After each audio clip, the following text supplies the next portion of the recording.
I just find it so hard to believe that so many people have already decided that this year is over. Like, how can this year already be over when there's 3 months left? And those of you who have already canceled 2023, or even those of you who have already deemed 2023 as a win, I would just like to err on the side of caution. Hi, my name is Quita. I believe that when God said all things work together for the good of those who love the Lord, he meant everything. So let's talk about everything. So I understand the notion of preparing for 2024 and that we're in the last quarter of the year. And I know a lot of us believe like, hey, if the first three quarters or the first 9 months of the year didn't go successful, then this year's a wash, right? Or you're like, man, I had a great year. The first 3 months were so strong. Those 9 months are going to carry me through the next 3. So one of the big things that I've always heard, and I mean, I am an intense sports mom, is that games are won and lost in the fourth quarter. Say it with me. Games are won and lost in the fourth quarter, which means you can have a phenomenal year, but the lack of structure and the lack of discipline, the lack of consistency that you saw in the first 9 months can kill everything that you've worked for. And also the same, right? Like you can have had one of the worst years of your life. You could be like, man, things didn't work out. My discipline wasn't there. I think God allowed lightning to strike me in the wrong place. Like all the things happen, right? Like this was my Job year. But there's something about obedience. There's something about favor. There's something about being submitted to a plan and authority of God that says, God, I'm not done yet.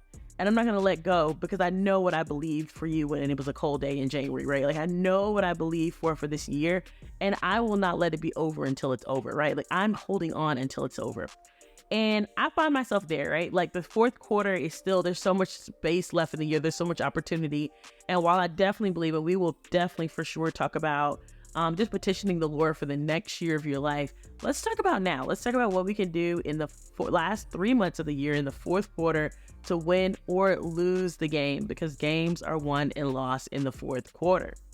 So a little bit about me. I am I'm a pusher. I'm a believer. And I love to I'll have an idea, but sometimes I lack the tenacity to see the ideas come to fruition, and I lack execution. So some of the dreams and things that I put down on paper at the beginning of the year, I'm like, man, God, they did not happen. And I also have to reflect on, they didn't happen because of me. It wasn't that God, you just let me down, or there were even any like major circumstantial things. Like some of those things didn't happen because I didn't do what I was supposed to do.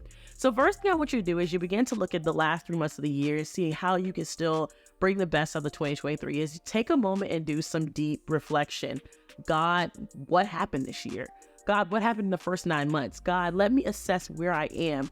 A lot of times we don't even know where we're winning or where we're losing because we haven't made an effective amount of assessment. So take some time, pull the curtain back, take a weekend, take a couple hours, take a day and say, hey, I'm going to assess where we are. Where do I stand when it comes to my goals? Hey, I had a goal of losing 50 pounds this year.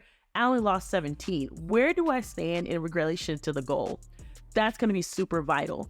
And do it for every goal you have. If you did not set a structured amount of goals for 2020, for 2023, the best way I'm going to say for you to do this is pick 5 areas of your life. If I had to do it quick off the top of my head, I would do my physical, my spiritual, my mental, my emotional, and my educational. So if those are the 5 arenas of your life, how did you perform in those? Like, God, how is my mental health doing? How am I doing spiritually this year? How am I doing socially this year by building friendships or relationships or even networking? How am I doing academically or professionally? Really picks a couple categories and just see and survey where you are. You don't know where you're going if you don't know where you are, right? So that is going to be the first thing. We're going to survey the land. So the second thing is we're going to make a plan, because sometimes what you need in the middle of the year or the last part of the year is you need a good old pivot, right? Because sometimes the plan is not working. And a lot of times you're going to be able to hit that when you do that assessment. You're going to say like, man, God, we did set a plan at the beginning of the year. I did petition some things to you. I wrote the things and I attached the scriptures, but it just didn't work. And instead of continuing to throw spaghetti at the wall or continue to knock at a door that's not working, God, I need to pull back and make a new plan. Sometimes we think, okay, the new plan is going to happen in 2024. Why would you wait to 2024 to make a new plan when you know there's a problem right now? Like, that's madness, right? So God, I'm going to pull back. I'm going to look and see like, okay, here's some opportunities to pivot. When you did that survey, what were the small changes that can make big impact? What were the little things? Like, I noticed that one of the things is I didn't lose weight because I wasn't able to get up in the morning. Maybe if I increase my night routine and make sure everything is laid out and set up for me to impact my mornings, I can still lose 5 pounds or 6 pounds, or I can just even feel better. What small changes can you make to pivot in your plan for 2023 so this year can still be all that God called it to be?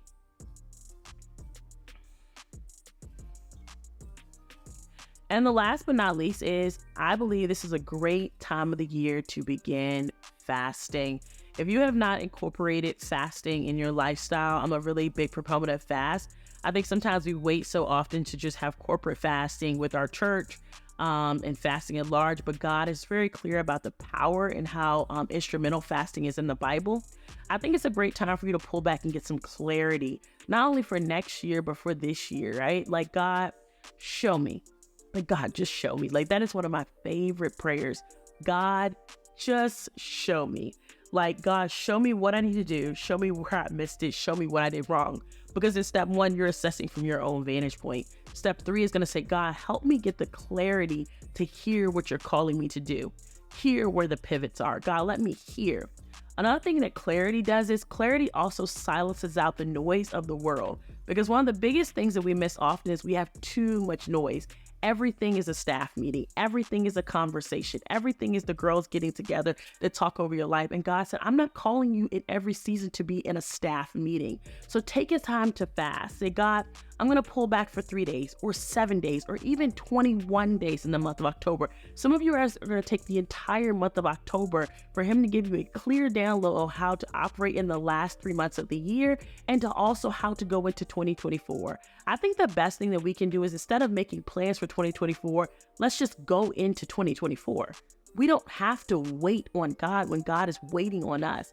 There is something about obedience that God always responds to, because he's bound to his word. He's bound to what he's set in front of you. He's bound to his promises. And because your God is bound to his promise, he wants you to stand where he told you to stand. I told one of my best friends this the other day. I was like, it doesn't matter if it's raining or if it's a drought. I just want to be where God told me to be. I want to stand in my spot. So when he opens the clouds or when he withholds the rain, I am in alignment with what he said. So I just want to encourage you, 2023 is not over. There is still so much opportunity on the table. Maybe there's still money on the table. There are still relationships on the table. Some of you guys believe you were getting married this year, baby. It's not off the table. We just need to go back to assess. We need to go back to pivot, and then we need to go and get some clarity from the one who set it all in motion. So my name is Quita. I believe that all things work together for the good of those who love the Lord.